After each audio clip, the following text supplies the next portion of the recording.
కనబడుతున్నాయి. దాంట్లో మొదటి సంఘం పేరేంటంటే ఎఫెసీ సంఘం. ఎఫెసీ సంఘానికి ఉన్న ఒక చెడ్డ అలవాటు అనేది అక్కడ కనపడుతుంది. అదేంటంటే వారికున్న మొదటి ప్రేమను వారు విడిచిపెట్టారు. ఆ లక్షణం అయితే సరైనదిగా కనబడట్లే. ఆ కింద మాటలో రాయబడుచుంది ఎందువల్ల వారు అటువంటి వారుగా ఉన్నారు. ఎందుకంటే అక్కడ అంటున్న చూడండి, ఆ వచనం చదువుకుందాం. అయినను మొదట నీకుండిన ప్రేమను వదిలితివి కనుక నేను నీ మీద తప్పు ఒకటి మోపవలసి ఉన్నది. తప్పు ఒకటి మోపవలసి ఉన్నది అంటున్నాడు. అంటే అది నీ మీద తప్పు మోపారు అని మాత్రం కాదు, కానీ నీ మీద తప్పు మోపవలసి ఉన్నది అంటే అది ఫ్యూచర్ టెన్స్.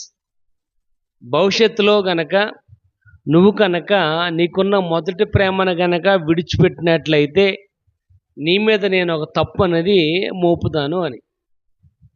ఆ తప్పు కింద రాయబడుచుంది 5వ వచనం ఆఖరి మాటలో రాయబడుచుంది, లేని ఎడల నేను నీ యొద్దకు వచ్చి నీ దీప స్తంభమును దాని చోట నుండి తీసివేతును. అంటే ఇక్కడ వాక్య భాగం రాయబడి నీ మీద ఒక తప్పు మోపవలసి ఉంది. ఆ తప్పు ఏంటంటే నీ దగ్గరున్న దీప స్తంభాన్ని నేను ఏం చేస్తాడట, తీసివేస్తానని రాయబడుచుంది. దీపస్తంభాన్ని తీసివేయడం. దీపస్తంభాన్ని తీసివేయడం అంటే ఏంటి? దీపస్తంభాన్ని తీసివేయడం అంటే ఏంటమ్మా? లైట్ ఆరిపోతే ఏమొస్తుంది? చీకటి. అని అంటున్నాడు, నీ దగ్గరున్న దీపస్తంభం అంటే నీ దగ్గరున్న వెలుగు నేను తీసివేస్తాను అంటున్నా. అంటే నీ బ్రతుకు ఇంకా చీకటి అని అర్థం. నీ బ్రతుకు చీకటి. ఎప్పుడంటే నీకున్నవలసిన మొదటి ప్రేమను కనుక నువ్వు విడిచిపెట్టినట్లయితే నీ బ్రతుకు ఏమైపోద్దంట? చీకటి. అంటే నీ దగ్గర ఉండవలసిన వాటిని కనుక విడిచిపెట్టినట్లయితే నీ బ్రతుకు చీకటి. అంటే ఈ బ్రతుకు చీకటి అవ్వకుండా ఉండాలంటే నువ్వు విడిచిపెట్టకూడనివి ఉన్నాయి. వాటిని నువ్వేం చేయాలంటే విడిచిపెట్టకూడదు. ఈ దినం మనం నేర్చుకుందాం, ఏమి మనము విడిచిపెట్టకూడదు, ఏమి మనము వదలకూడదని వాక్య భాగం తెలియజేస్తుందో నేర్చుకుందాం. ఎందుకంటే మనము కూడా కొన్ని సార్లు తల్లిదండ్రుల మాట తల్లిదండ్రుల మాట విడిచిపెట్టామనుకోండి, వాళ్ళు మనల్ని చూసి సంతోషపడరు, కానీ వాళ్ళు అంటారు వాడు బ్రతుకు అంతేనే, అంటే వాడు ఇంకా మారడం అని ఒక స్టాంప్ వేసేస్తారు. మనము ఇంకా ఎందుకు కూడా పనికిరాము అన్నట్లుగా వాళ్ళ బిహేవియర్ కనబడతారు. ఇక్కడ కూడా వాక్య భాగం రాయబడుతుంది, నీ మీద ఒక తప్పు నేను మోపాను. అదేంటంటే మొదట నీకుండిన ప్రేమ నువ్వు విడిచిపెట్టావు. కానీ దీనిని మనం నేర్చుకుందాం, ఏంటి మనము విడిచిపెట్టకూడనివి ఏంటో పరిశుద్ధ లేఖనం మనకి ఏం తెలియజేస్తుందో నేర్చుకుందాం. ముందుగా మనం చదువుకున్న వాక్య భాగమే ప్రకటన 2:4 రాయబడుచుంది ప్రేమ. కానీ మొదటిగా మనము ప్రేమను విడిచిపెట్టకూడదు. ప్రేమను విడిచిపెట్టకూడదు. ఎందుకంటే ప్రేమను ఎందుకు విడిచిపెట్టకూడదు అంటే దేవుడు వాక్య భాగం రాయబడుచుంది 1వ యోహాను పత్రిక 4వ అధ్యాయంలో అంటున్నాడు, దేవుడు ప్రేమ స్వరూపి, దేవుడు ప్రేమ కలిగిన వాడు. ప్రేమ లేకపోతే అంటున్నాడు, ప్రేమ లేనివాడు నన్ను తెలియని వాడే. ప్రేమను లేనివాడు నేను వాడంటే వాడు కూడా నాకు తెలియదు అంటున్నాడు. కాబట్టి మనం దేవునికి తెలిసైన వారిగా ఉండాలంటే, దేవునికి ప్రియమైన వారిగా ఉండాలంటే ప్రేమ అనేది చాలా అవసరము. కానీ ఇక్కడ రాయబడుచుంది ఎఫెసీ సంఘము దేవుని యొక్క ప్రేమను విడిచిపెట్టారు. ఎందుకు విడిచిపెట్టడం గల కారణం ఏంటంటే అసలు ముందు తెలుసుకుందాం ఎఫెసీ సంఘం ఏంటో. ఎందుకంటే పౌలు యొక్క 3వ సువార్త యాత్ర, ఎందుకంటే బైబిల్లో ఆఖరి యొక్క పేపర్లో రాయబడిచి ఉంటాయి పౌలు ఏ ప్రయాణాలు చేసినట్టు. చూడండి, మ్యాప్లు కనపడుతూ ఉంటాయి, కొన్ని మ్యాప్లు ఉంటాయి మనకి.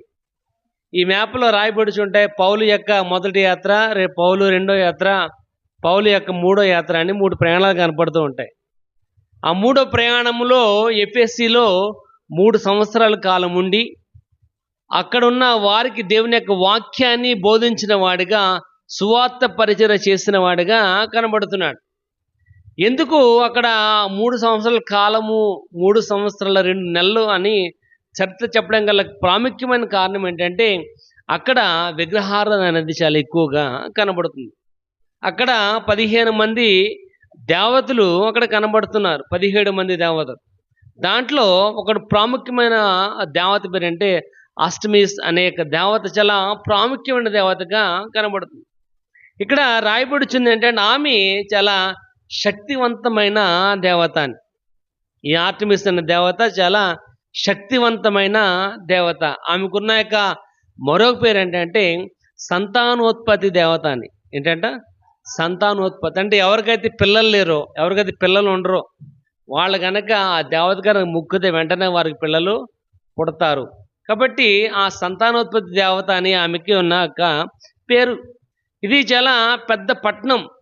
ప్రజెంట్ ఇది టర్కీలో ఉన్న ఒక టర్కీ దేశంలో ఉన్న ఒక పట్టణం ఏంటంటే ఎఫెసి అనే పట్టణం. కాబట్టి ఇక్కడ రాయబడుచుంది వారు ఆ యొక్క ఊర్లో ఆ టర్కీలో ఉండటం వల్ల ప్రస్తుతం అదేంటంటే అప్పుడు ఉన్న యొక్క రోమా సామ్రాజ్యం ద్వారా గ్రీక్ దేశస్తుల ద్వారా వారు అనేక రకాలైన దేవతలను వారు ఆరాధించిన వారుగా కనబడుతున్నారు. ఇక్కడ రాయబడుచుంది ఏంటంటే వారికున్న మొదటి ప్రేమను వారు విడిచిపెట్టారు. ఎందుకు వారు మొదటి ప్రేమను విడిచిపెట్టారంటే మొదటి ప్రేమ అంటే ఇక్కడ ఏం రాయబడుచుందంటే అదేంటంటే వారు యేసు ప్రభుని విడిచిపెట్టినట్లుగా కనబడుతుంది. రెండవది సువార్తను విడిచిపెట్టినట్లుగా కనబడుతుంది. మూడవది విశ్వాసుల మధ్య ప్రేమను కూడా వారు కోల్పోయిన వారుగా కనబడుతున్నారు. కాబట్టి ఇక్కడ యేసుని విడిచిపెట్టడం అంటే యేసు ప్రభు యొక్క సామర్థ్యం వారు తెలుసుకోక, యేసు ప్రభుని గుర్తించగా వారు యేసు ప్రభుని పూజించడం ఇతరుల వాటి మీద వారు మనసు ఉంచినట్లుగా కనబడుతుంది. కనుక పౌలు అంటున్నాడు వారికి ఉండవలసిన మొదటి ప్రేమను వారు విడిచిపెట్టారు. ఎందుకంటే విగ్రహముల మీద వారు ఇంట్రెస్ట్, ఆరాధన కలిగిన వారుగా ఉన్నారు. కానీ దేవుని మీద, నిజ దేవుని వారు ఆరాధించడం అనేది అక్కడ మానేస్తారు. లేదా సృష్టికర్తను వారు స్తుతించడం మానేసి అక్కడ రాయబడుచుంది ఇతరుల వాటి మీద వారు దృష్టి కలిగిన వారుగా ఉన్నారు. కనుక అక్కడ అంటున్నాడు నీకు ఉండవలసిన మొదటి ప్రేమ నువ్వు విడిచిపెట్టావు. అక్కడ ప్రియమైన వాళ్ళరా దేవుని యొక్క వాక్య భాగం రాయబడుచుంది మనకున్న మొదటి ప్రేమను విడిచిపెట్టక, అంటే యేసు ప్రభుని విడిచిపెట్టక, సువార్తను విడిచిపెట్టక. సువార్త అంటే ఏంటంటే యేసు ప్రభు యొక్క శిలువ మరణ పునరుద్ధానములే సువార్త. అంటే ఏ విధంగా ఆయన రావడం గల కారణం ఏంటి, ఆయన ఏం చేశాడు, ఏ విధంగా ఆయన ఆరోహణమయ్యాడు, మళ్ళీ అవరోహణం అవుతున్నాడు, ఆ తెలుసుకోవటమే సువార్త. కాబట్టి ఆ సువార్త మీద మనసు నుంచాలి. మూడోది అక్కడ రాయబడుచుంది విశ్వాసుల మధ్య ప్రేమ. ఎందుకంటే సహోదరులకి కలిగిన ఎంతో మేలు, ఎంతో మనోహరం. ఆ ప్రేమ లేకపోతే ఆ మనోహరం అన్నది రాదు. కాబట్టి వీళ్ళందరూ ఆ ఎఫెసు సంఘం ఏం చేస్తుందంటే వారికి ఉండవలసిన దాన్ని విడిచిపెట్టి వేరే దాని మీద మనసు కలిగిన వారుగా కనబడుతుంది. అందుకే ఇక్కడ 5వ వచనం రాయబడుచు నువ్వు ఏ స్థితిలో పిలువబడ్డావో, ఏంటంటే నువ్వు ఏ స్థితిలో పిలువబడ్డావో అది జ్ఞాపకం ఉంచుకో. అక్కడ ఇంకో మాట రాయబడుచుంది అట్లు నువ్వు చేసి మారు మనసు పొందితేనే సరి అంటున్నాడు. ఏంటంటే అట్లు నువ్వు చేసి మారు మనసు పొందితేనే సరి అంటే అర్థం ఏంటమ్మా? మనం అంటూ ఉన్న పిల్లల్ని ఈసారి కనుక నువ్వు పాస్ అవ్వకపోతే, ఈసారి కనుక నువ్వు పాస్ అవ్వకపోతే, ఈసారి కనుక నువ్వు మాట వినకపోతే, ఈసారి కనుక నేను చెప్పింది నువ్వు చేయకపోయినట్లయితే అంటే ఏంటి అమ్మా? దాని పర్యవసానం అనేది ఇంకోటి అక్కడ ఉంది అని అర్థం. అంటే ఇక్కడ రాయబడుచుంది నువ్వు అట్లు గనక మారు మనసు కనుక పొందకపోయినట్లయితే నీ బ్రతుకంతా కూడా ఏంటంటే చీకటి. ఇక్కడ ప్రియమైన వాళ్ళరా నీకున్నవలసిన ప్రేమ నువ్వు విడిచిపెట్టకూడదు. కానీ మనం విడిచిపెట్టేదే ప్రేమ. ఏదో పైకి ఒకలాగా మాట్లాడుతూ ఉంటాం కానీ హృదయంలో మాత్రము ద్వేషం మాత్రం అలాగే కనబడుతూ ఉంటుంది. పైకి ఏదో ప్రేమగా నవ్వుతూ మాట్లాడతాం కానీ లోపల మాత్రం ద్వేషం మాత్రము అలాగే ఉంది. ఇక్కడ రాయబడుచున్న మాట ఏంటంటే నువ్వు మారు మనస్సు పొందబోదు అంటే నువ్వు వెనక్కి తిరిగి రాకపోయినట్లయితే, నువ్వు మరలా వెనక్కి తిరిగి రాకపోయినట్లయితే ఇది నీకు ఒక హెచ్చరిక అని విశ్వాసులకు ఆయన తెలియజేస్తున్నాడు. అదేంటంటే నీ బ్రతకంతా కూడా చీకటిమయం అయిపోతుంది అని అక్కడ అంటున్నాడు. అదే నువ్వు మారు మనసు పొందితేనే సరి, లేని ఎడలా నేను నీ యొద్దకు వచ్చి నీ దీపస్తంభమును దాని చోట నుండి తీసేస్తా. ఇక్కడ ఆయన వచ్చినాడు అంటే నీ బ్రతకంతా చీకటే. కనుక ఆయన రాకుండా ఉండాలంటే నీకున్న మొదటి ప్రేమ నువ్వు విడిచిపెట్టకుండా జాగ్రత్తగా కాపాడుకోవాలి. ఎందుకు ఒకసారి చూడండి, ఒకసారి చూద్దాం. 1వ కొరింథీయులకు రాసిన మొదటి పత్రిక 13వ అధ్యాయం 1వ వచనం నుంచి ఒకసారి చూద్దాం. మనుషుల భాషలతోనూ దేవదూతల భాషలతోనూ నేను మాట్లాడినను ప్రేమ లేని వాడనైతే మ్రోగడు కంచు. చాలండి, ఇక్కడ రాయబడి ఏంటంటే ప్రేమ లేని వాడనైతే ఏంటంటే మ్రోగడు కంచుతో సమానం. ప్రేమ లేని వాడినైతే అంటే ఆయన అంటున్నాడు, నేను ఏ విధముగా మాట్లాడినప్పటికీ, నా బిహేవియర్ ఎలాగున్నప్పటికీ, నేను మాట్లాడే మాటలు కనుక ప్రేమ లేకపోయినట్లయితే అంటున్నాడు నేను మోగేడు కంచుతో సమానం అంటున్నాడు. అంటే ఏంటి అమ్మా? డబ్బా సౌండ్ ఎవరికి కూడా ఇష్టం అనేది ఉండదు ఏమా. వాడు ఏమైనా మ్యూజిక్ ప్లే చేస్తే మనం వినగలం, కానీ డబ్బా సౌండ్ ఏమా గణగణలు ఆడించడానికి కూడా అది ఏ రకమైన వినసొంపుగా ఉండే శబ్దం అయితే కాదు. ఇక్కడ రాయబడి నీలో కనుక ప్రేమ లేకపోయినట్లయితే నీ బ్రతుకు కూడా మ్రోగెడు కంచుతో గణగణలాడే సౌండ్తో, ఎవరికి వినసొంపుగా ఉండే సౌండ్తో మాత్రము ఈక్వల్ అయితే కాదు. ఇక్కడ ప్రియమైన వాళ్ళరా, ఇక్కడ రాయబడి చూడండి, అదే వచనంలో ఒకసారి చూద్దాం. 2వ వచనంలో ఆఖరి మాట రాయబడుతుంది, ప్రేమ లేని వాడినైతే నేను విడుతున్నాను. ప్రేమ లేకపోయినట్లు నేను ఉపయోగం పడేవాడిని కాదు. కాబట్టి ప్రేమ మన యొక్క జీవితంలో చాలా అవసరమైనది కనుక ప్రేమ లేకపోయినట్లయితే విడుదుడని అంటున్నాడు. ప్రేమ లేకపోతే నేను ఉపయోగపడేవాడిని కాదు. కాబట్టి ప్రియమైన వాళ్ళ నీకు ఉండవలసిన ప్రేమ నువ్వేం చేయాలంటే విడిచిపెట్టకూడదు. ఎందుకంటే ఇక్కడ అంటున్నాడు, నేను ప్రేమ లేకపోతే నేను మ్రోగడి కంచుతో గణగణలాడించుకోండి. ఎందుకంటే ప్రేమ లేకపోతే ఏమవుతుందంటే ఫ్రస్ట్రేషన్ వచ్చేస్తుంది. ప్రేమ లేకపోతే వల్ల సుఖం ఉండదు, ప్రేమ లేకపోతే వల్ల శాంతి ఉండదు. ఇక్కడ రాయబడి వచ్చింది ప్రేమ చాలా అవసరమని. చూడండి, అదే అధ్యాయం ఆఖరి వచనం రాయబడి వచ్చింది 13వ వచనంలో ప్రేమ. చూడండి 13వ వచనం, విశ్వాసము నిరీక్షణ ప్రేమ నిలబడును, కానీ శ్రేష్టమైనది మాత్రం ప్రేమే. నిరీక్షణ ఉంది, విశ్వాసం ఉంది, ప్రేమ ఉంది, కానీ దాంట్లో ప్రాముఖ్యమైనది ఏంటంటే ప్రేమ. ఎందుకంటే నీకు విశ్వాసం ఉన్న, నిరీక్షణ ఉన్న, ప్రేమ మాత్రం చాలా అవసరమైనది కనుక ఆ ప్రేమను నువ్వు విడిచిపెట్టకూడదు. ఆ ప్రేమను నువ్వు విడిచిపెట్టినట్లయితే నీ బ్రతుకంతా కూడా చీకటి అంటున్నాడు వాక్యం. ఇక్కడ ప్రియమైన వాళ్ళరా, ప్రేమను విడిచిపెట్టక నీ మీద నేరము మోపు పడకుండా ఉండనట్లయితే నీ బ్రతుకంతా కూడా చీకటిమయం కాకుండా వెలుగుమయంగా ఉండగలదని పరిశుద్ధ లేఖనం తెలియజేస్తుంది. కాబట్టి ఇక్కడ రాయబడి వచ్చింది ప్రేమను ఏం చేయకూడదంట, విడిచిపెట్టకూడదు. సో మత్తయి రాసిన సువార్త 22వ అధ్యాయం, మత్తయి రాసిన సువార్త 22వ అధ్యాయం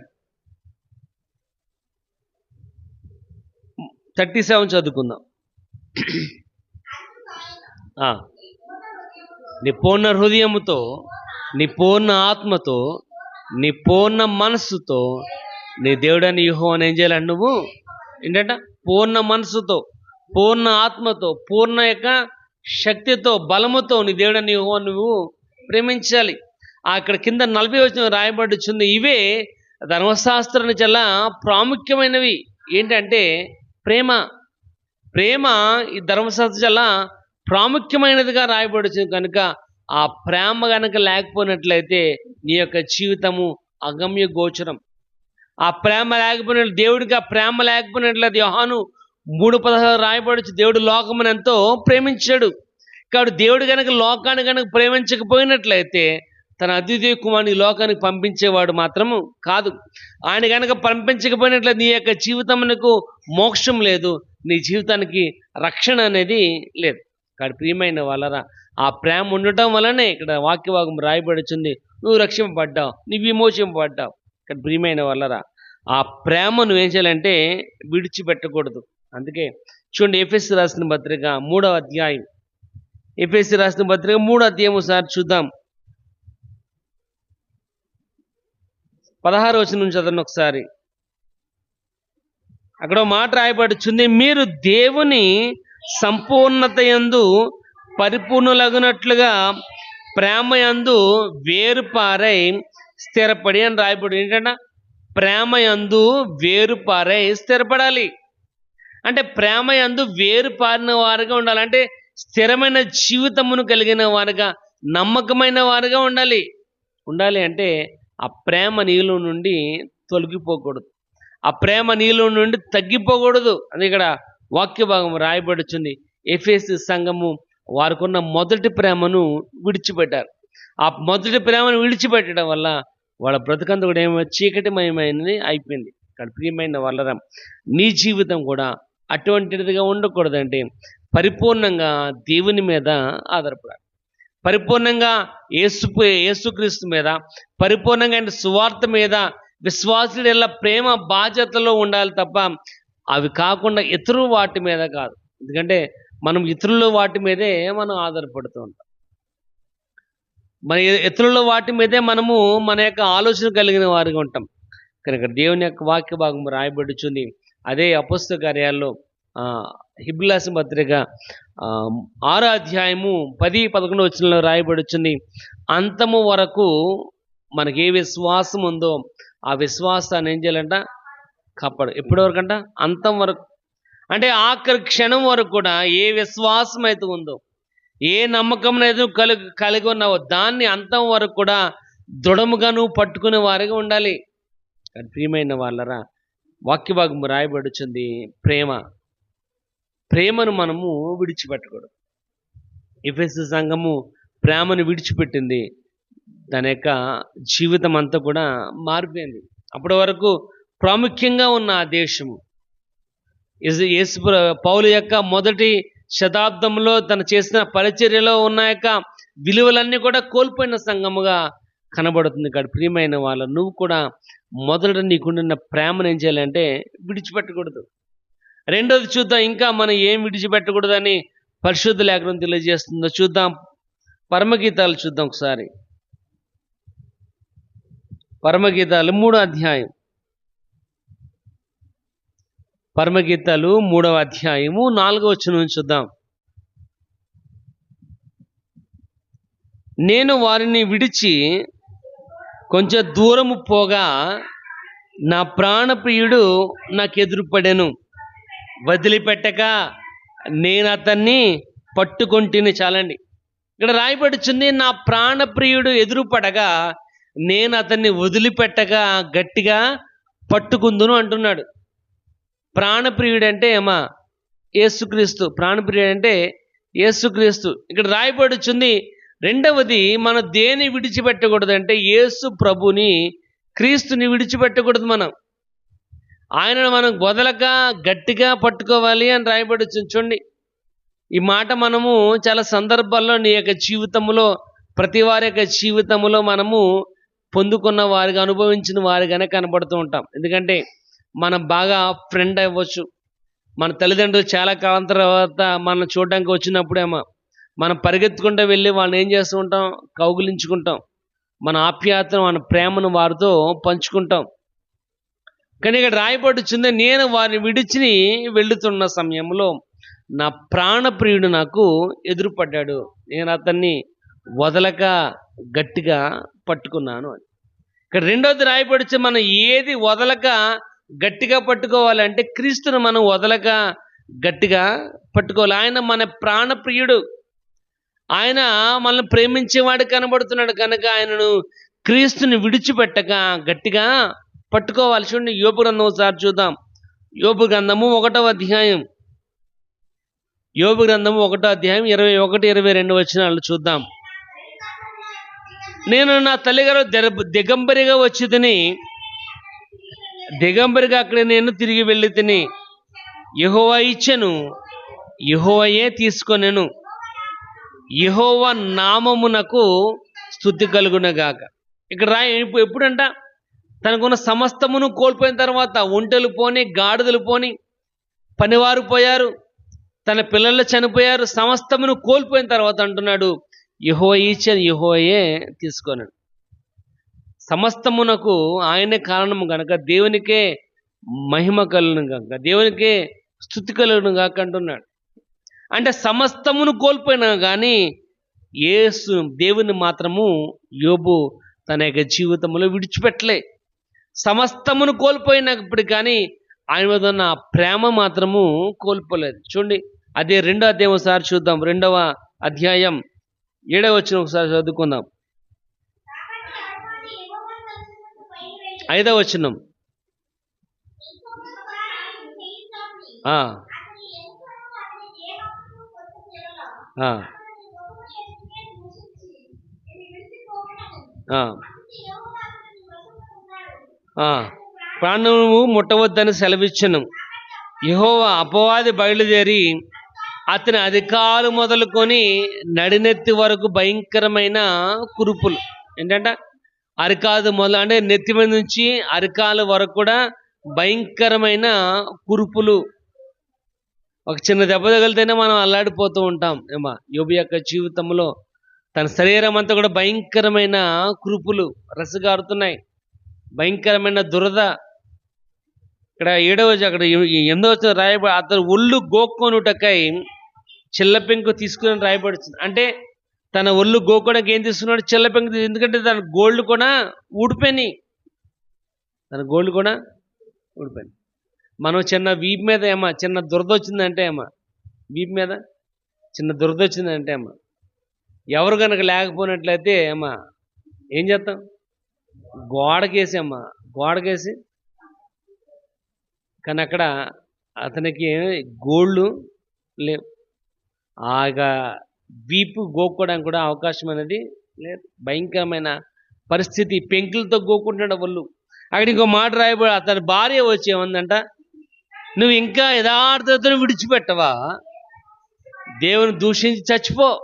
ఏమందంట? ఛీ, నీ బ్రతుకు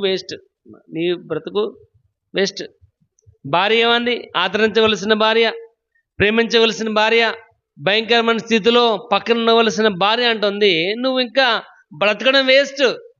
నువ్వు ఎవరినైతే నమ్ముకున్నావో ఆ నమ్ముకున్నవాడు నీకేం చేశాడు? అన్యాయం చేశాడు. నువ్వు చచ్చిపోవడం కన్నా వేరొక మార్గం అనేది లేదు అని అన్నప్పటికి కూడా యోబు మాత్రము దేవుణ్ణి విడిచిపెట్టలే. కానీ ఎంత భయంకరమైన పరిస్థితిని యొక్క జీవితంలో ఉన్నప్పటికీ నువ్వు క్రీస్తుని విడిచిపెట్టకూడదు. క్రీస్తుని విడిచిపెట్టినట్టు జీవితం అంతా కూడా చీకటే. విడిచిపెడితే ఇక్కడ వాక్య భాగం రాయబడుచుంది, దేవుణ్ణి విడిచిపెట్టద్దు. విడిచిపెట్టినట్లయితే నీ మీద నేరం మోపడుతుంది. నీ మీద నేరం కనుక మోపబడిందంటే నీ దగ్గర ఉన్న దీపస్తంభం అనేది తీసివేయబడుతుంది. దీపస్తంభం తీసివేయబడిందంటే నీ ఇల్లంతా కూడా చీకటి. ఇక్కడ ప్రియమైన వాళ్ళ క్రీస్తు నువ్వు విడిచిపెట్టకూడదు. చిన్న అపోస్తల కార్యాలు చూద్దాం. 16వ అధ్యాయం. అపోస్తల కార్యాలు 16వ అధ్యాయం 25వ వచనం చూద్దాం. అపోస్తల కార్యాలు 16వ అధ్యాయము.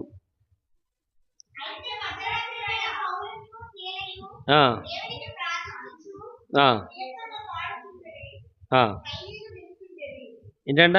ఇక్కడ రాయబడుచుంది 25వ వచనంలో. తన పై వచనం చదువు 23. వారు చాలా దెబ్బల చేత కొట్టి చెరసాలలో వేసి వారిని భద్రముగా చేశారు. వారిని ఏం చేస్తారంట? వారిని చాలా దెబ్బలు కొట్టారు అని రాయబడుచుంది. వారిని చాలా భయంకరమైన దెబ్బలు వారిని కొట్టారు. నడవలేని స్థితిలో వారు ఉన్నారు. భయంకరమైన పరిస్థితి. ఎందుకంటే వాళ్ళు కొట్టిన దెబ్బలు మాత్రం పైకి కనబడవు, కానీ లోపల మాత్రము దేహం అంతా కూడా నలిగిపోయింది. ఇక్కడ భయంకరంగా వారిని కొట్టారు. ఆ కింద మళ్ళీ రాయబడుచుంది, అట్టి ఆజ్ఞను వారు పొంది లోపల చెరసాలలో వారిని త్రోసి వారి కాళ్లకు బొండ వేసి వారిని బిగించారు. అంటే కాళ్ళు కదపడానికి, చేతి కదపడానికి కూడా అవకాశం అనేది లేదు. లేకపోయినప్పుడు అక్కడ రాయబడుచుంది, వారు మధ్యరాత్రి వేళ పౌలు శీలలు ఏం చేస్తారంట? పాటలు పాడుచు దేవుని స్తుతిస్తూ ఆ దేవుని గణపరిచిన వారు కనబడతారు. అంటే వారు భయంకరమైన పరిస్థితిలో, మరణాపాయ స్థితిలో ఉన్నప్పటికీ వారు దేవుని మాత్రం స్తుతించడం మాత్రము మానలే. క్రీస్తుని గణపరచడం మానలే. ఆయన పాటలు పాడటం అన్నది మానలే. అదే అటువంటి బలహీనత మనం వచ్చింది అనుకోండి అమ్మ, అటువంటి బలహీనత మనకు వచ్చింది అనుకోండి అమ్మ, గబగబా వెళ్ళి 2 తాయిడ్లు కట్టించుకుంటాం కానీ మనకి మనశ్శాంతి అన్నది పోదు. అటువంటి బలహీనత మనకు వచ్చింది అనుకోండి, గబగబా వెళ్ళి మనం ఏదో ఇదేంటి నరగోల నీకో నమస్కారం అనే బోర్డు తెచ్చుకుని ఇంటి ఎదురుకుండా పెట్టుకుంటే తప్ప మనకి మనశ్శాంతి అనేది ఉండదు. కానీ ఇక్కడ రాయబడుచుంది, యోబు యొక్క జీవితములైన, పౌలు శీల జీవితములైన, ఇంకా అనేక మంది యొక్క విశ్వాసుల యొక్క జీవితములైన, వారు ఎన్ని పరిస్థితులు వారి యొక్క జీవితాలు వచ్చినప్పటికీ వారు క్రీస్తును విడవక ఆయనతో పాటు ఉన్నవారుగానే కనబడుతున్నారు. కానీ పౌలు అంటున్నాడు, నేను దిగంబరిగా వచ్చాను, దిగంబరికి వెళ్ళిపోతున్నాను. నేను ఏమైతే పొందుకున్నాను అది దేవుని వల్లనే కనుక పోయినా నాకు ఏ రకమైన నష్టం అనేది లేదు. ఎందుకంటే నాకు అన్నిటికంటే ముఖ్యమైన నా ప్రాణప్రియుడు నాతో పాటు ఉన్నాడు. కాబట్టి వారు క్రీస్తుని విడవక ఉన్నారు కనుక ఇక్కడ వాక్య భాగం రాయబడుచుంది. కాబట్టి ప్రియమైన వాళ్ళరా, రెండవది రాయబడుచుంది, మనం దేన్ని విడిచిపెట్టకూడదంటే క్రీస్తుని మనము విడిచిపెట్టకూడదు. క్రీస్తుని విడిచిపెట్టకూడదు అంటే ఏంటో చూద్దాం. సామెత 4వ అధ్యాయము, సామెతల గ్రంథము 4వ అధ్యాయము 13వ వచనం చదువుకుందాం. 4:13. ఉపదేశమును విడిచిపెట్టక ఏం చేయాలంట? ఉపదేశమును విడిచిపెట్టక గట్టిగా పట్టుకోవాలి. క్రీస్తుని విడిచిపెట్టకూడదు, ప్రాణప్రియుణ్ణి విడిచిపెట్టకూడదు. అంటే క్రీస్తు దగ్గర ఏముందంటే వాక్యం ఉంది. ఆ వాక్యాన్ని ఏం చేయాలంటే మనం విడిచిపెట్టకూడదు. ఇక్కడ రాయబడుచుంది, ఉపదేశమును విడిచిపెట్టక దాన్ని గట్టిగా పట్టుకొనుము, అది నీకు జీవము కలుగును. ఏంటంట? ఉపదేశం ఏం చేస్తాడు? నీకు జీవాన్ని ఇస్తుంది. ఉపదేశం అంటే దేవుని యొక్క వాక్యం, ఆయన ప్రసంగం, ఆయన బోధిస్తున్న ప్రతి ఒక్క మాటను మనం ఏం చేయాలంట? విడిచిపెట్టక గట్టిగా పట్టుకోవాలి. అందుకే అంటున్నాడు ప్రసంగిలో, నా ప్రాణప్రియుడు నాకు ఎదురుపడక నేను వదలక గట్టిగా పట్టుకున్నాను అంటున్నాడు. అటు ప్రియమైన వాళ్ళరా, క్రీస్తుని పట్టుకోవడం అంటే క్రీస్తు ఉపదేశమును మనం ఏం చేయాలంటే గట్టిగా పట్టుకోవాలి. దేవుని యొక్క వాక్యాన్ని మనం గట్టిగా పట్టుకోవాలి, విడివక పట్టుకోవాలి. మనం ఏం చేస్తామంటే దేవుని యొక్క వాక్యాన్ని పట్టుకోవడం మానేసి మనం తప్పులు పట్టుకుంటాం. దేవుని యొక్క వాక్యాన్ని పట్టుకోవడం మానేసి తప్పులు ఒక వైట్ పేపర్ తీసుకుని ఒక వైట్ పేపర్ దాంట్లో ఒక డాట్ పెట్టామనుకోండి వైట్ పేపర్ తీసుకొని దాంట్లో ఒక చుక్క పెడితే మనం ఏం చూస్తూ ఉంటాం? ఆ చుక్కనే చూస్తాం తప్ప చుట్టూ ఉన్న ఆ తెలుపుని మనం చూడం. ఇక్కడ మనం అటువంటి వారు ఏమైనా చెప్తే మనం ఏం చేస్తూ ఉంటాం? ఎక్కడ తప్పు దొరుకుతుందని తప్పు వెతుకుతామే తప్ప దాంట్లో మంచిని మనము చూడం. కానీ వాక్య భాగం రాయబడుచుంది, ఉపదేశమును విడవక గట్టిగా పట్టుకో. ఎందుకంటే దాంట్లో ఏముందంటే జీవం అనేది ఉంది. అందుకే రోమ 10:17 రాయబడుచుంది, వినుట వలన విశ్వాసం కలుగు. వినుట వలన విశ్వాసం, ఆ వినుట క్రీస్తుని గురించిన మాట వలన వస్తుంది. కాబట్టి వినటం వల్ల ఏమొస్తుంది? విశ్వాసం వస్తుంది. నీలో విశ్వాసం లేదంటే నువ్వు దేవుని యొక్క వాక్యాన్ని వినట్లేదు. నీలో విశ్వాసం లేదంటే ఆయన చెప్తున్న ఉపమానమును, ఆయన చెప్పిన ఉపదేశమును వినట్లేదు. అందుకే నీలో ఏం రావట్లేదు అంటే విశ్వాసం అనేది రావట్లే. ఇక్కడ ప్రియమైన వాళ్ళరా, రాయబడుచుంది, వినుట వలన విశ్వాసము, ఆ వినుట క్రీస్తు గురించిన మాట వలన ద్వితీయోపదేశకాండము సార్ చూద్దాం. ద్వితీయోపదేశకాండము 32 చూద్దాం. 32వ అధ్యాయము, ద్వితీయోపదేశకాండం 32వ అధ్యాయము 40 చూడండి. ద్వితీయోపదేశకాండం 32:47. ఇది మీకు నిరర్ధకము కాదు. ఇది మీకు ఏంటంట? ఇది మీకు నిరర్ధకము కాదు. ఏంటది? ఉపదేశము మీకు నిరర్ధకము కాదు అంటే ఉపయోగం లేనిది కాదు. ఉపదేశము నెరవేరేది కాదు అని మీరు అనుకోవద్దు, అది నెరవేరుతుంది. ఎందుకంటే ఇది మీకు జీవము అంటున్నాడు. కాబట్టి ఉపదేశం ఏంటంటే నిరర్ధకము కానిది దేవుని యొక్క వాక్యం. నిన్న నేడు నిరంతరము ఏకరీతిగా ఉండే దేవుని యొక్క వాక్యం. ఎందుకంటే ఆది అందు వాక్యం ఉండెను, వాక్యము దేవుడే ఉండెను, వాక్యము దేవుని యొద్ద ఉంది. ప్రకటన 19:13 రాయబడుచుంది, దేవుని వాక్యం అనే పేరు ఆయనకి పెట్టబడి ఉంది.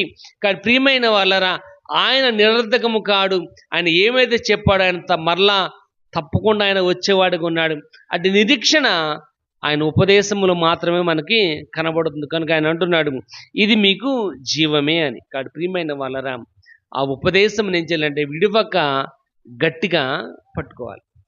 పట్టుకోవాలంటే ఆ ఉపదేశం ఎవరిదంటే క్రీస్తుది. కనుక ఓవరాల్గా ఏం చేయాలంటే నువ్వు క్రీస్తుని విడవక క్రీస్తుని గట్టిగా పట్టుకోవాలి. అందుకే అంటున్నాడు నా ప్రాణప్రియుడు నాకు ఎదురు పడక నేను వదలక గట్టిగా పట్టుకుందును. కాబట్టి ఒకటి ప్రేమను విడిచిపెట్టకూడదు, రెండోది క్రీస్తును మనము విడిచిపెట్టకూడదు. ఎందుకంటే క్రీస్తులో జీవం ఉంది. నేనే జీవమును, నేనే పునరుద్ధానమును అంటున్నాడు ఆయన. నేనే మార్గము, నేనే సత్యము, నేనే జీవమును, నా ద్వారా తప్ప ఎవడు కూడా తండ్రి వద్దకు చాలేడు. కనుక అక్కడ రాయబడుచుంది మనము ఆయన వాక్యము నిరర్థకము కాదు కనుక, ఆయన వాక్యంలో జీవం ఉంది కనుక ఆయన వాక్యమును, ఆయన ఉపదేశం మనిషిలంటే గట్టిగా పట్టుకున్నాలి అని రాయబడి. చూడండి యోహాను సువార్త ఒకసారి చూద్దాం, 6వ అధ్యాయము. యోహాను సువార్త 6వ అధ్యాయము. యోహాను సువార్త 6వ అధ్యాయము 68వ వచనం.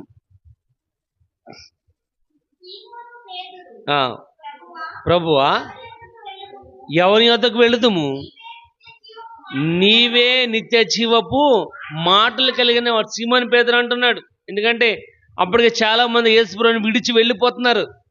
అప్పుడు ఆయన శిష్యులు ఇంక చూసి మీరు కూడా వెళ్ళిపోతారా నన్ను విడిచిపెట్టి అని అన్నప్పుడు పేతురు అంటున్నాడు ఏమని, ప్రభువా మేము నిన్ను విడిచి ఎక్కడికి వెళ్తాం, ఎందుకంటే నీ దగ్గర ఏమని అంట, నీ దగ్గర జీవపు మాటలు ఉన్నాయి. ఎవరి దగ్గర? క్రీస్తు దగ్గర నిత్య జీవపు మాటలు ఉన్నాయి. కాబట్టి ఆయన మాటలు ఏముందంటే జీవం ఉంది. ఆయనను విడిచిపెట్టినట్లయితే మనలో జీవాన్ని కోల్పోతాం.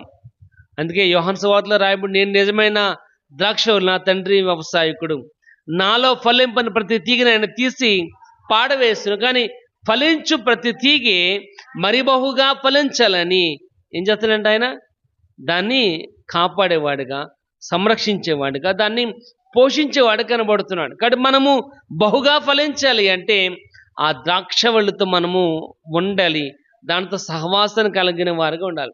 అందుకే రాయబడి వచ్చింది ఆయన మాటలు ఏంటంట, నిత్య జీవపు మాటలు. కనుక ఆయన మాటలను మనం విడిచిపెట్టగా వాడిని గట్టిగా మనము పట్టుకో. ఎప్పుడైతే ఆ ఉపదేశం ఎప్పుడైతే మనం గట్టిగా పట్టుకున్నామో, చూడండి సామెత గ్రంథము 1వ అధ్యాయం చూద్దాం. సామెతల 1వ అధ్యాయము 33వ వచనం చూద్దాం. సామెతల 1:33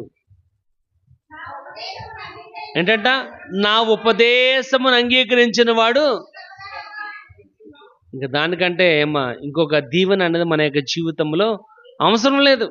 ఇక్కడ అంటున్నాడు నా ఉపదేశమును ఏంటంట, నా ఉపదేశమును అంగీకరించువాడు. ఎవడైతే నా ఉపదేశమును గట్టిగా పట్టుకుంటాడో, విడువక పట్టుకుంటాడో, వాడు ఎలాగుంటాడంట, సురక్షితముగా. అంటే ఏంటి సురక్షితంగా అంటే ఏంటి అంటే ఏ శోధన ఇబ్బంది తన యొక్క జీవితం రాకుండా దేవుని చేత కాపాడబడిన వాడిగా ఉంటాడు. ఎప్పుడంటే ఆయన ఉపదేశమును విడువక గట్టిగా పట్టుకున్నప్పుడు, అంటే క్రీస్తుని గట్టిగా పట్టుకున్నప్పుడు వాడు సురక్షితముగా ఉంటాడు. ఇక్కడ ప్రియమైన వాళ్ళరా, వాక్య భాగము రాయబడుచుంది క్రీస్తును ఏం చేయాలంట, గట్టిగా పట్టుకోవాలి. ఇక్కడ క్రీస్తులో ఉండేది ఒకటి ఒకటి అక్కడ రాయబడుచుంది ఉపదేశము, రెండోది విశ్వాసము. కాబట్టి క్రీస్తు మీద మన విశ్వాసాన్ని విడిచిపెట్టకూడదు. ఎందుకంటే ఆయన లేకుండా ఏది కూడా జరగలేదు. సమస్తంలో కారణమైన వాడు ఆయనే. కనుక మనం ఆయన మీద విశ్వాసాన్ని కలిగిన వారిగా ఉండాలి. ఒకసారి చూడండి, చూద్దాం హెబ్రీయులకు రాసిన పత్రిక అపోస్తలుడైన పౌలు హెబ్రీయులకు రాసిన పత్రిక 3వ అధ్యాయం 15వ వచనం చూడండి ఒకసారి. ఎలాగనగా మొదట నుండి మనకున్న దృఢ విశ్వాసమును అంతము వరకు గట్టి ఏంటంట, మనకున్న దృఢ విశ్వాసమును అంతము వరకు గట్టిగా పట్టుకున్నట్లయితే అంటున్నాడు. ఇప్పుడు ఏం చేయాలంట, ఒకటి అంతము వరకు మనకున్న దృఢ విశ్వాసమును గట్టిగా పట్టుకోవాలి. గట్టిగా ఇప్పుడు జారిపోతున్నవాడు వాడు దొరికిన అవకాశాన్ని జారి విడుచుకోడు. ఎలా పట్టుకుంటాడు, చాలా గట్టిగా చాలా గట్టిగా పట్టుకుంటాడు. మన కూడా వాక్య భాగం రాయబడుచుంది క్రీస్తుని విడవక మనం గట్టిగా పట్టుకోవాలంటే ఆయన మీద ఉన్న విశ్వాసాన్ని కూడా మనం కోల్పోక గట్టిగా పట్టుకోవాలి. క్రీస్తుని పట్టుకున్నట్లుగానే ఆయన మీద విశ్వాసం కూడా గట్టిగా రాక్ సాలిడ్గా ఉండాలి. మనం ఏం చేస్తుంటాం, ఆయన మీద విశ్వాసం మనము ఉంచాం. ఆయన మీద విశ్వాసం లేకుండా ఎఫెసు సంఘం వల్లే మనం ఇతరుల వాటి మీద పడిపోయే వాళ్ళగా ఉంటాం. ఆడికి వెళ్తే కొబ్బరికాయ కొడతాం, ఇక్కడికి వెళ్తే కొవ్వొత్తి పెడతాం, ఆడికి వెళ్తే అగరొత్తి పెడతాం. నానా రకాలుగా మన జీవితాన్ని మనమే చేతులారా నాశనం చేసుకుంటాం. ఎందుకంటే మనం పరిపూర్ణంగా క్రీస్తు మీద ఆధారపడతలేదు. పరిపూర్ణంగా క్రీస్తు మనం విడవక గట్టిగా పట్టుకుంటలే. ఎందుకంటే జారిపోయే విధముగా మనం పట్టుకుంటున్నాం కనుక శోధన రాగానే మనము తొట్టిల్లిపోయేవారిలాగా, ఇబ్బంది రాగానే మనం పడిపోయేవారిలాగా కనబడుతున్నాం. పడిపోయేవారుగా ఉన్నప్పటికీ ఏమో లేపేవాడుగా ఆయన మాత్రము ఎప్పుడు కూడా మన వెంటగా ఉండి మనల్ని నడిపించేవాడుగా కనబడుతున్నాడు. ప్రియమైన వాళ్ళరా, ఇక్కడ వాక్య భాగం రాయబడుచుంది ఏంటంటే, మనకున్న దృఢ విశ్వాసమును అంతం వరకు ఏం చేయాలంట, గట్టిగా పట్టుకోవాలి. ఇక్కడ విశ్వాసాన్ని గట్టిగా పట్టుకోవడం వల్ల ప్రయోజనం ఏంటి? విశ్వాసాన్ని గట్టిగా పట్టుకోవడం వల్ల చూడండి, ఒకసారి చూద్దాం. ఎబ్రిల్ రాసిన పత్రిక అదే 13వ అధ్యాయం 15వ రాయబడుచుంది. మన విశ్వాసాన్ని గట్టిగా చేపట్టినట్లయితే మన క్రీస్తులో పాలివారమై ఉంటాం. ఏంటంటే క్రీస్తు తోటి వారసులుగా ఉంటాం. రోమిల రాసిన 8వ అధ్యాయంలో రాయబడుచుంది, మన క్రీస్తు తోటి వారసులము. క్రీస్తు తోటి వారసులం అంటున్నాడు. అంటే ఆయన ఏ అధికారాన్ని కలిగి ఉన్నాడో మనం కూడా అటు అధికారాన్ని కలిగిన వారిగా ఉన్నాం. ఎందుకంటే యోహాను సువార్త 1:12 రాయబడి, తన ఎందరు అంగీకరిస్తారో అంగీకరించిన వారందరూ కూడా ఆయనకి పిల్లలు అవుతారని రాయబడుచుంది. కాబట్టి పిల్లలు అంటే క్రీస్తుకి ఏ అధికారం అయితే ఉందో మన మీద కూడా అటువంటి అధికారాన్ని మనం కలిగిన వారిగా ఉన్నాం కనుక మనం ఆయన తోటి వారసులము అంటున్నాడు. కాబట్టి క్రీస్తు అంటే ఆయన మీద మనకుండే విశ్వాసము. ఆ విశ్వాసం మనం కోల్పోక గట్టిగా పట్టుకున్నట్లయితే వాక్య భాగము రాయబడుచుంది, క్రీస్తు తోటి వారసులుగా మనము ఉండగలం. చూడండి, కొలసీలు రాసిన పత్రిక ఒకసారి చూద్దాం. కొలసీలు రాసిన పత్రిక 1వ అధ్యాయం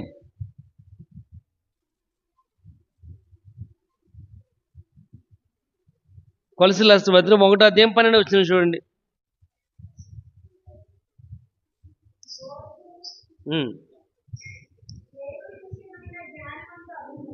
తేజవాసులైన పరిశుద్ధుల స్వాస్థ్యములోను పాలివారమొకటకు మనల్ని పాత్రగా చేసిన తండ్రికి మీరు కృతజ్ఞతలు చెల్లించుచున్నామని దేవుణ్ణి బతిమలాడుకొనుచున్నాం. ఇక్కడ రాయబడి ఏంటంటే, తేజవాసులైన పరిశుద్ధులతో ఏంటంటే స్వాస్థ్యములో పాలివారు. ఏంటంటే ఎప్పుడైతే మనకు విశ్వాసం ఉందో ఆ పరిశుద్ధులతో, ఆ విశ్వాసులతో మనం కూడా పాలివారం అవుతామని రాయబడుచుంది. అంటే ఇక్కడ రాయబడుచుంది, క్రీస్తు మీద మన విశ్వాసం ఏం చేయాలంటే గట్టిగా ఉండాలి. క్రీస్తు అంటే మన విశ్వాసాన్ని గట్టిగా పట్టుకోవాలి. ఎప్పుడైతే మనం గట్టిగా పట్టుకున్నామో ఇక్కడ రాయబడుచుంది, క్రీస్తు తోటి వారసులం అవుతాము, క్రీస్తు పాలివారం అవుతాము ఇక్కడ రాయబడుచుంది. అదేవిధంగా పరిశుద్ధులతో కూడా వారి స్వాస్థ్యములో కూడా మనం కూడా పాలివారమై ఉంటామని వాక్య భాగము రాయబడుచుంది. ఇక్కడ ప్రియమైన వాళ్ళరా, ఎఫెసు సంఘము వారికున్న మొదటి ప్రేమను వారు విడిచిపెట్టినట్లుగా కాకుండా మనము ఆయన చూపించిన ప్రేమను విడిచిపెట్టక, క్రీస్తుని విడిచిపెట్టక ఎప్పుడైతే మనం ఉన్నామో మన యొక్క బ్రతుకు చీకటి బ్రతుకులా కాకుండా వెలుగుమయంగా ఉండగలదని దేవుని యొక్క వాక్య భాగము రాయబడుచుంది. కాబట్టి ప్రియమైన వాళ్ళరా, దేవుని యొక్క వాక్య భాగము రాయబడుచుంది. ఎన్ని శ్రమలు వచ్చినప్పటికీ, శోధన వచ్చినప్పటికీ, కష్టం వచ్చినప్పటికీ, ఇబ్బంది వచ్చినప్పటికీ మన క్రీస్తుని విడిచిపెట్టక గట్టిగా పట్టుకో. అందుకే అంటున్నాడు, నా ప్రాణప్రియుడు ఎదురు పడగా నేను విడిచిపెట్టక గట్టిగా పట్టుకోదు. కాబట్టి గట్టిగా పట్టుకోవడానికి ప్రయత్నం చేద్దాం. ఎందుకంటే దేవుని యొక్క వాక్య భాగము రాయబడుచుంది, మనము విడిచిపెట్టినట్లయితే ఆయన అంటున్నాడు, నేను నీ యొద్దకు వచ్చి నీ దగ్గర ఉన్న దీపస్తంభం నేను తీసివేసాడంటే నీ బ్రతుకంతా కూడా చీకటి, దానివల్ల ఉపయోగం ఏమీ లేదు, దానివల్ల నష్టమే. కానీ ఇక్కడ వాక్య భాగము రాయబడుచుంది, ఎప్పుడైతే నువ్వు పరిపూర్ణంగా ఎప్పుడు దేవుని మీద ఆధారపడ్డావు, ఎందుకంటే ఆయన వాక్యం తెలియజేసినట్లుగా ఆయన నిత్య జీవాన్ని ఇచ్చేవాడుగా, ఆయనలో జీవం ఉంది కనుక ఆ జీవన మనం పొందుకునే వారిగా ఉండగలమని దేవుని యొక్క వాక్య భాగం రాయబడుచుంది. దేవుడి కొద్ది మాటలు మనం ఇంకోటి దీవించి ఆశీర్వదించిన గాక.